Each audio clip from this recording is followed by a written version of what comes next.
Друзья, всем привет, с вами канал StableDiv. Сегодня поговорим про универсальную схему QNEdit, которая поддерживает InPaint, OutPaint, CtrlNet, OpenPose, Depth и Kenny.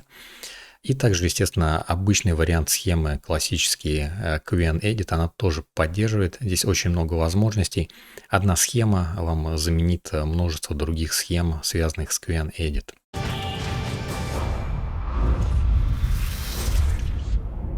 Если у вас еще не установлен Confi, вы можете скачать мою настроенную портабельную сборку. Ссылка в описании будет под этим видео. Там будет вот такой вот пост, он открыт для всех, он бесплатен. Там есть дополнительные видео с обзором этой сборки. Обязательно переходите, смотрите, скачивайте, а мы будем продолжать. Вот такую вот схему вы сможете найти на Boosty. Это QNEdit All-in-One. Эта схема универсальная, в ней есть InPaint, OutPaint и обычный режим. Смотрите, вот эти режимы, они переключаются вот здесь. Вот это вот обычный режим, то есть, соответственно, у нас все изображение обрабатывается сразу, то есть, как и при обычной схеме QNEdit. Второй режим – это InPaint. Здесь мы конкретно выделяем маской, что мы будем менять. Все, что мы не меняем, остается в исходном разрешении, в исходном качестве. Вот, например, вот это изображение 2048 на 2048.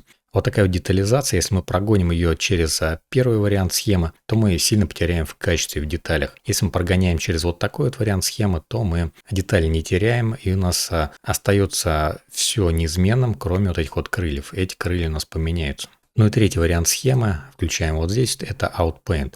Здесь мы можем нарастить наше изображение влево, вправо, вверх, вниз, в любую сторону, и можем даже одновременно во все стороны наращивать. Мы сейчас разберем все вот эти вот возможности на примерах, но давайте сначала посмотрим, какие у нас есть модели для загрузки. Потому что это тоже важно, не у всех очень много видеопамяти. Здесь предусмотрено 3 варианта загрузки модели. Это FP16, FP8 модели. Это GGUF модели, если у вас мало видеопамяти, можете их использовать. Они немножко прям помедленнее работают, но практически разница тут небольшая. И есть вот такая вот модель Nunchaku. Она работает намного быстрее, чем FP модель, и также намного меньше потребляет видеопамяти. Но с установкой Nunchaku у многих возникает проблем, поэтому есть у меня вот такое вот видео. Вы его можете найти на Рутубе, на Ютубе.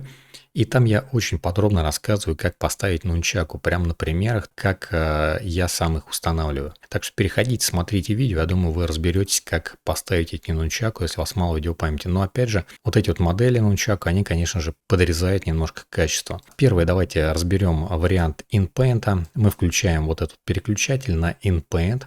У нас включается вот эта вот группа. Чтобы InPaint работал, нам нужно выделить маску на исходном изображении. Вот здесь мы загружаем изображение. Давайте я выделю это изображение синим цветом, чтобы не пропустить его. Вот так вот я обычно это делаю, синим цветом. Теперь нажимаем здесь правой клавишей мыши, выбираем Open in Mask Editor. И после обновления Confi у нас также есть еще вот такая вот кнопочка, на нее гораздо удобнее нажимать. Нажимаем, переходим в режим InPaint. И здесь мы выделяем маской, например, крылья. Давайте зажмем Alt, правую клавишу мыши и потянем вправо, у нас увеличивается кисточка, вот так влево тянем, уменьшается кисточка. Мы можем выделить все, что нам нужно. Обратите внимание, вот от выделения будет тоже зависеть, что у нас будет генерироваться. Если у нас здесь будут какие-то такие полукруги, то и крылья получатся полукруглые. Если мы сейчас маской выделим вот такие вот острые какие-то грани, то крылья будут более острые. От типа вашей маски, от того, как вы ее выделите, будет зависеть результат. После того, как вы выберете необходимые участки, которые хотите изменить, нажимаем здесь Save. Сохраняется эта маска, мы ее здесь видим в превью и нажимаем теперь Run. После нажатия Run у нас схема начинает работать. Соответственно, вот сюда вот это все подается. Здесь у нас вставляется вот такое вот изображение. У нас вместо маски накладывается такой вот белый отпечаток, который пойдет уже в режим Crop and Stitch. Crop and Stitch – это специальные узлы, вот такие вот для InPaint, OutPaint. Их плюс в том, что у нас меняется только тот участок, который нам необходим, то есть тот, который под маской. То, что не под маской, не меняется. Но для того, чтобы получить полностью идентичное изображение в тех участках, которые мы не меняли, нам нужно еще дополнительно воспользоваться вот такой вот группой. Ну, давайте все по порядку. Смотрите, здесь у нас вот такая вот маска получилась. По этой маске у нас идет генерация. Обычный кассэмплер, вот такие вот настройки. Здесь 6 шагов, это минимум, в принципе. Да и как бы можно, конечно, 4 поставить, но там качество прям чуть поменьше будет. И Эйлер, и бета планировщик. Далее, также давайте вернемся немножко обратно, посмотрим, что у нас здесь есть. Здесь у нас есть еще загрузчик модели LoRa. LoRa нам нужна для ускорения генерации, для того, чтобы мы могли использовать вот здесь вот CFG равно единице и могли использовать 6 шагов там или 4 даже шага для генерации вместо 20. Это значительно ускоряет генерацию, и по качеству у нас получается все достаточно неплохо. В общем-то, вот такая вот у нас генерация, видите, она обрезана обрезано. Почему обрезано? Потому что у нас Crop and Stitch обрезает так все по маске. И у нас генерируется не все изображение целиком, а вот такой вот участок. И что это нам дает? Раз у нас внимание берется не все изображение, а вот такой вот маленький участок, наша генерация вот даже вот в этом месте получается более качественная, более детальная, потому что разрешение на вот этом участке уже намного выше, чем если мы взяли все изображение целиком. Теперь после этого наше изображение проходит через узел Stitch и обратно вот этот вот участок вшивается в наше исходное изображение. И у нас получается уже вот такое полноценное изображение. Если мы сейчас здесь увеличим, то мы детали вообще здесь никак не потеряли. Но обычно я еще подстраховываюсь, и даже если здесь что-то немножко хотя бы поменялось, я использую вот такой вот узел, который называется Image Composite. Он позволяет взять наше исходное изображение, поверх него наложить результирующее изображение, которое у нас поменялось, и по маске вырезать все остальное на результирующем изображении, то есть оставить только то, что мы выделяли маской, соответственно, крылья. А остальная часть изображения будет прям полностью исходная. В общем-то, вот такой вот результат. Здесь мы поменяли крылья. Может, это не самый лучший пример, но можно поменять там шляпу и так далее. В чем плюс вот такой схемы относительно обычной схемы QN Edit? Смотрите, если вы хотите менять изображение последовательно, например, сейчас мы крылья поменяли, дальше мы рога поменяли, дальше мы лап поменяли, даже здесь цветочек поменяли или еще там расширили это изображение, то с обычной схемой у вас так не получится. Если вы так будете делать, то у вас изображение, даже которое не тронуто, оно проходит через Y и каждый раз теряет в качестве. После третьей итерации вы точно заметите, что качество прям очень сильно упало. А в этом случае у вас не падает качество детализации тех участков, которые вообще не трогались. А те, которые трогались, они заново сгенерированы, и они, по идее, тоже нормальные должны быть.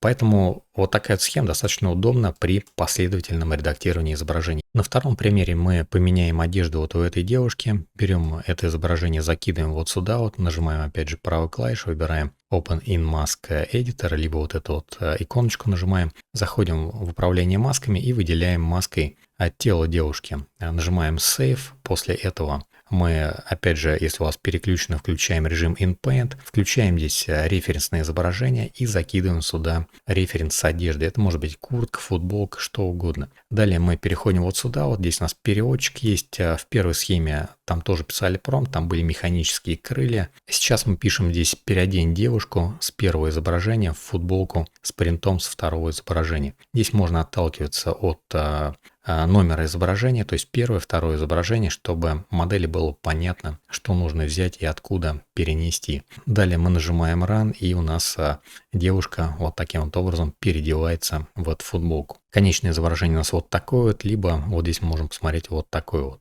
Сама девушка никак не поменялась. Если бы это изображение было там 10 тысяч пикселей на 10 тысяч пикселей, оно бы так и осталось 10 тысяч пикселей на 10 тысяч пикселей, но футболка была бы в тех возможностях генерации, которой владеет эта модель. То есть вот такая вот. Смотрите, я заметил здесь вот такие вот ореолы, да, в данном случае вот появляются. Они не во всех случаях есть, вот эти ореолы, но в данном случае есть. Что можно сделать? Вот здесь есть такой вот узел, который называется Grow Mask. Его можно понизить до 15. Этот узел наращивает дополнительно маску от того, что мы выделили. Мы выделили по контуру, например, а он дал еще 60 пикселей. Но мы можем понизить. Мы поставим 15 пикселей. В ноль убирать тоже не нужно, потому что некоторые участки просто будут пропадать. То есть генерация будет немножко шире и будет не хватать маски, чтобы как бы проявить эти участки этой маской. Давайте поставим 15, посмотрим, что у нас получится. Так, смотрите, у нас получилось вот так вот. Ореолы эти исчезли. Но вот здесь есть небольшой участок, который там бело немножко засвечен. Бывает он прям немножко подрезан. Что в этом случае можно сделать? Вы можете примерно прикинуть, да, в каком месте вот этот вот участок подрезается. Перейти обратно вот сюда вот в маску. Нажимаем вот сюда вот. И вот в этом месте немножко делаем просто маску чуть побольше, чтобы этой подрезки не было. Вот и все. Нажимаем Save, нажимаем Run. В итоге у нас получается вот так вот. Здесь у нас уже никаких ореолов нету. И вот этих подрезок тоже нет. Небольшие вот здесь неровности на футболке есть. Но это, в принципе, уже можно там поправить, наверное, в фотошопе в каком-нибудь. Сам принт достаточно четкий получился. И само изображение исходное, оно осталось в том же качестве, абсолютно такое же, как и было изначально. Теперь по поводу интерьерки. Смотрите, с интерьеркой немножко здесь все посложнее. Дело в том, что геометрия исходных объектов, они отличаются. Давайте я вам покажу прямо на примере. Берем, скачиваем какое-то изображение, помещаем вот сюда вот. Скачиваем второе изображение с перемещаемым объектом. Это может быть какой-то элемент интерьера, например, диван, стол, стул, кресло, там что угодно. Закидываем вот сюда вот в качестве референса. Теперь вот здесь вот очень важно выделить правильно маску. Смотрите, если у вас диван вот такой, да, вы должны примерно прикинуть, каким образом этот диван должен поместиться, чтобы геометрия была более-менее правильная. Ориентируйтесь на направляющие от ламината, ориентируйтесь на вертикали, чтобы диван стал правильно. И также, если спинки вот такие высокие, обязательно тоже поднимайте. Но если вы выделите неправильно маску, то вы все равно это увидите, конечно же, на результате. У вас не будет, скорее всего, получаться. Не так просто, тут надо привыкнуть, немножко приноровиться. А в чем плюс вообще работы, вот опять же, с таким вариантом в режиме InPaint? Плюс в том, что мы можем добавлять различные объекты в сцену поочередно, то есть не одновременно там их все, да, закинули, и вероятность того, что у нас что-то хотя бы разместится как-то правильно, вообще просто ничтожна. Здесь мы отдельно размещаем диван, отдельно размещаем там стол, кресло и так далее. И тем самым мы сам интерьер, само вот это помещение, мы его не портим от генерации. И также еще обратите внимание на вот эти вот точки. Это тоже здесь специально выделено. Зачем? Это контекст. Если мы оставим вот такой вот участок, то здесь модель не сориентируется, как правильно этот диван здесь расположить. Она даже не поймет, что это комната там или что это вообще такое. Ей нужна информация об этой комнате. То есть нужно поставить вот здесь какие-то точки, расширив этот прямоугольник, который будет использоваться для генерации. И еще один момент. Смотрите, то, что касается опять же интерьерки или какой-то сложной геометрии, вставки объектов в какую-то сцену, опять же, что-то такое сложное, да, или у вас что-то не получается, повышайте вот здесь Grow Mask, наращивание маски вовне. Здесь я опять вернул ее до 60. Вот с футболкой это было перебор, потому что там образовывались такие ореолы. А здесь, наоборот, это нужно. Я этот узел даже выделил вот так вот красным цветом, чтобы вы его не пропустили. Итак, генерируем изображение, у нас получается вот такое. Давайте я вам покажу еще раз референс. Референс был вот такой вот этого дивана. В итоге получилось вот так вот. Не точно он, да, сюда расположился. В принципе, по геометрии это стал правильно, но вот референс немножко отличается. Опять же, мы референс видим здесь спереди. Если был бы хотя бы какой-то здесь наклон, там хотя бы какая-то изометрия, наверное, это было бы более правильно. А здесь все-таки мы его видим спереди, он у нас повернулся, но относительно того, что мы имели, в принципе, это нормально, мне кажется. Вот если мы найдем референс в какой-то вот такой более-менее изометрии, то получится, мне кажется, лучше. И еще важный момент, это, конечно же, подсказка. Здесь я написал вот такую подсказку: перенеси голубой диван с второго изображения на первое изображение вместо белого пятна. Дело в том, что у нас в InPaint подается вот такое вот изображение. Оно как раз-таки с нашей маской уже нарисованной поверх изображения. То есть, по сути дела, если бы у нас там были какие-то элементы под этой маской, мы бы их, конечно же, потеряли. Но здесь мы можем сориентироваться по этому пятну. То есть можем сказать, чтобы он диван ставил вместо этого белого пятна. И тогда модель не будет пытаться сделать диван больше, потому что модель не совсем понимает правильные пропорции этого дивана. То есть она не знает физически, как там диван это реально существует, в каком размере он может быть. То есть он может быть в разных размерах. В данном случае мы ограничиваем эти размеры, эти пропорции нашей вот этой вот маской. Поэтому маску нужно выбирать достаточно точно, по геометрии имеется в виду. А потом она еще наращивается вовне, то есть давая какие-то возможности для генерации. Теперь давайте поговорим про Outpaint. Здесь мы переключаемся вот в этот вот режим Outpaint, переходим вот к этой вот группе, и здесь мы должны выбрать, сколько мы пикселей будем наращивать: влево, вверх, вправо и вниз. Фезеринг ставить здесь не нужно, он негативно влияет на генерацию. После того, как мы нажмем Run, у нас получается вот такая вот рамка. И эта рамка, соответственно, будет заполняться фоном, либо тем, что мы опишем в подсказке. Естественно, вот здесь мы теперь маску никакую не выбираем, она нам здесь не нужна. Наша маска создается с помощью вот этого вот узла. И вот таким вот образом наше итоговое изображение выглядит. После этого мы передаем это итоговое изображение в InPaint группу и уже начинаем генерацию. В подсказке мы пишем вот такой вот промпт: Outpaint Image, удали белую рамку. Я пробовал здесь различные варианты. Вот такой, мне кажется, вариант, он универсальный. Опять же, не с каждой генерацией у вас будет получаться удалить белую маску, но, скажем, вот с каждой второй, там, третьей генерации точно получается. Вот это сейчас вторая генерация по счету. Первая была с белой рамкой. Такой вот результат у нас вышел. В чем плюс вот такой вот генерации? Здесь мы не теряем в качестве. Вот конкретно в этом узле, да, может, потеряли, но вот в этом мы не теряем в качестве. То есть исходная детализация основного объекта, она абсолютно такая же, как и была изначально. Но обратите внимание, у нас появилась вот такая вот рамка. Почему она появилась? Потому что мы используем вот такой вот узел, который называется Blur Mask. Этот узел разблюривает маску на краях. Это очень здорово работает, когда вы, например, одежду меняете там, или вот как мы там вставляли какой-то объект в сцену, чтобы не было видно как бы четкого перехода от маски до основного изображения. Ну, при Outpaint этот узел нужно обязательно байпасить вот таким вот образом, чтобы этой рамки не было, иначе она всегда у вас будет появляться. Нажимаем Run и дожидаемся новой генерации. Давайте посмотрим. Вот смотрите, с второй генерации у нас опять же сразу фон заполнился. Он заполняется вот таким вот образом, и здесь теперь, видите, этой рамки уже нету. Детализация вот такая, да, здесь высокая, то есть мы ничего не потеряли, основное изображение полностью осталось в своем исходном размере, но у нас нарастился вот таким вот образом фон, и мы можем наращивать фон гораздо больше. Можем выбирать вообще конкретную сторону, в которой мы хотим этот фон нарастить. Давайте сделаем еще один Outpaint, теперь вот с таким вот рисованным изображением, и нарастим это изображение только влево и вправо. Вверх мы наращивать его не будем, вот здесь поставим нули, нажимаем опять же Run.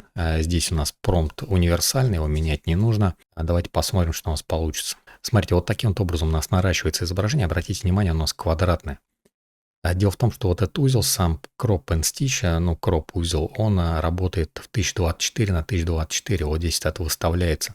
Можем поставить и больше, но я заметил, что более стабильный результат получается при 1024 на 1024, то есть при 1 мегапикселе. И вот отсюда мы, по идее, можем забрать вот такое вот большое квадратное изображение, если оно вам нужно, но можем забрать и в исходных пропорциях, вот здесь, как мы там задали, то есть в том размере, который у нас должен получиться. То есть вот здесь мы можем посмотреть вообще итоговый результат, и, соответственно, отсюда мы это изображение можем сохранить. Ну и теперь мы переходим к Control-Net. Здесь у нас есть OpenPose, карта глубины Depth, и есть и Canyon, например, для переноса контуров. Давайте мы попробуем изменить позу вот этой вот девушки.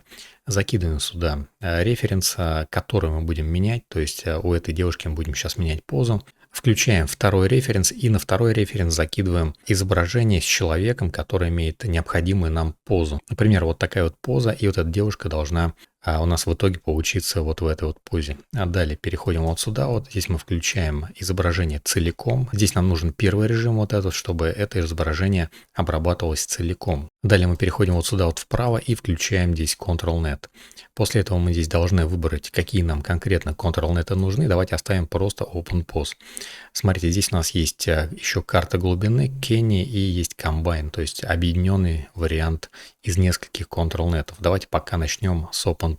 Теперь переходим вот сюда вот к подсказке, и здесь у меня есть подсказки вот такие вот записанные. Измени позу женщины, да, если там будет мужчина, соответственно, будет мужчина. Вы можете вот этими подсказками пользоваться, если у вас какие-то там свои наработки будут, просто добавляйте их, чтобы потом просто долго не вспоминать. Нажимаем Run и давайте посмотрим, что у нас получится. В итоге у нас получается вот такой-то результат. Девушка действительно перенимает позу. Если она не совсем точно перенимается, да, просто еще несколько попыток сделайте. Работает достаточно это все неплохо. Следующий прием, смотрите, прием с архитектурой. Мы берем вот такой вот какой-то 3D эскиз, архитектуры, например, и хотим по нему создать карту глубины, но хотим стиль примерно как на вот этом вот изображении, ну что-то такое фотореалистичное. Значит, мы включаем, получается, вот эту вот группу.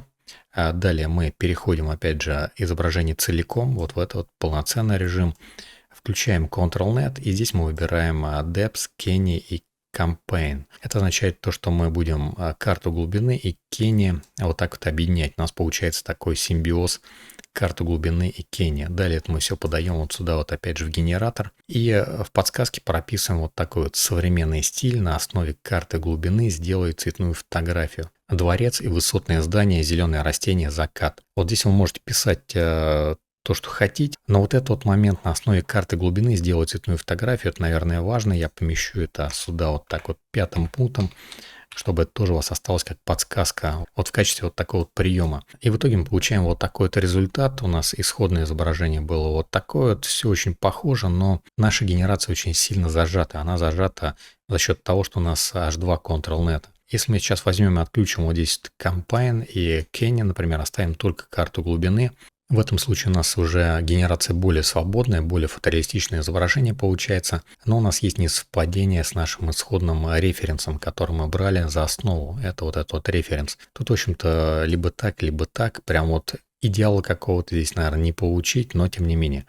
Можно какие-то интересные моменты, наверное, сделать. Можно еще, наверное, поработать с подсказкой, чтобы добиться более каких-то правильных результатов. Опять же, зависит, наверное, это еще от сложности референса. Здесь достаточно много мелких деталей, поэтому, может быть, вот этот момент именно при карте глубины получается неточный. Но Кенни карта глубины все-таки сильно урезает возможности генерации по подсказке. Еще один прием – это генерация изображения с русскими буквами. Здесь не так все гибко, но тем не менее можно, может быть, какие-то логотипы использовать, то есть наподобие букв, где нужно какую-то конкретную графику передать. Смотрите, например, вот такая вот надпись «Подпишись», это сделано в фотошопе на белом фоне, черные буквы обычные. Закидываю сюда, здесь я отключаю все вот эти референсы, здесь перехожу в режим изображения целиком, вот этот вот режим, включаю Ctrl-Net, выбираю Depth, карту глубины. Далее переходим в подсказку. В подсказке я пишу следующее. Огромные огненные буквы стоят на горе, наложи текстуру на буквы. Смотрите, не так здесь гибко эта подсказка работает, но тем не менее что-то из этого можно получить. Возможно, вам такой прием просто пригодится. Нажимаем Generate, получаем вот такие вот буквы. Они, смотрите, прям в точности передаются, какой-то гибкости в управлении, там их немножко размыть, края там как-то расширить, стиль поменять. Такого, наверное, не получится. Но вот именно текстуру поменять можно. Здесь можете написать «наложи текстуры» на буквы и можете написать конкретно какие-то там текстуры. Например, вот такой вот вариант. Смотрите, я поменялась подсказку. Наложи текстуру зеленого мха на буквы. И получается уже вот что-то такое. Возможно, вам такое пригодится. Не совсем гибко, да, но тем не менее. Один из вариантов написания текста на русском языке. Не обязательно, кстати, пользоваться фотошопом, можно использовать специальные узлы, сейчас я их показывать не буду, но тем не менее такие узлы есть, которые поддерживают написание различными шрифтами букв для Conf.ui. Ну и напоследок, смотрите, есть обычный режим, вот такое вот изображение целиком, где мы отключаем референс, например, все отключаем Ctrl-Net и просто работаем как с обычной схемой Qwen Edit. У меня на Ютубе есть вот такое вот видео Qwen Edit с бананчиком 2509. Там есть очень много различных приемов для работы с обычной классической схемой Qwen Edit. И также есть у меня еще видео вот такое вот Flux Context. Оно не относится к Qwen Edit, но вы можете посмотреть для примера, что можно вообще делать вот с такими вот моделями. Дело в том, что Flux Context – это подобная модель, как и Qwen Edit. Просто Qwen Edit немножко поудобнее, она лучше понимает подсказку, и с ней удобнее немножко работать. Но все вот эти вот приемы можно делать и на Qwen Edit, потому что можно удалять текст, удалять водяные знаки, менять стили изображения, преобразовывать как-то изображение. Я вам сейчас покажу простой пример, которых не было вот там в тех видео. Например, вот такой вот рендер, мы попробуем его преобразовать с помощью подсказки в какое-то более естественное окружение. Например, напишем вот так: преобразуй настоящую фотографию на фоне зеленой улицы и добавь людей, добавь отражений. Можно здесь что угодно писать, можете там добавить на фоне леса, я не знаю, луга, парка. Можете здесь написать зимой, осенью там, или на закате, там, не знаю, на рассвете, ночью. В общем-то, различные приемы освещения можно использовать, различные объекты сюда добавлять. В итоге у нас получается вот такой вот результат. Здесь у нас люди появились, машины, и изображение стало такое более оживленное. Появились какие-то отражения на зданиях, потому что я написал про отражение. В общем-то, приемов здесь можно делать очень много. Это просто вот такой быстрый пример. Друзья, вот такая вот универсальная схема Qwen Edit получилась. Здесь у нас есть и InPaint, он полноценный, то есть мы не теряем детали с основного изображения, можем последовательно это изображение дорабатывать. Outpaint тоже достаточно интересно, он работает стабильно. Главное, чтобы на краю изображения исходного не было никаких белых полосок, иначе они будут обязательно проявляться. Ctrl-Net, OpenPose, Keyny и Depth, они тоже работают достаточно стабильно, этим тоже можно пользоваться. Особенно мне понравилось, как передается поза с помощью OpenPose. У вас есть какой-то исходный референс, и вы меняете просто позу. Эти изображения потом можно использовать для видеогенерации от первого к конечному кадру. И можно также делать какие-то иллюстрации с последовательным персонажем. На этом, друзья, спасибо за просмотр. Спасибо всем тем, кто меня поддерживает. Подпишитесь на канал, потому что многие из вас на YouTube и Рутуб не подписаны. Всем удачной генерации. Увидимся в следующих видео. Всем пока.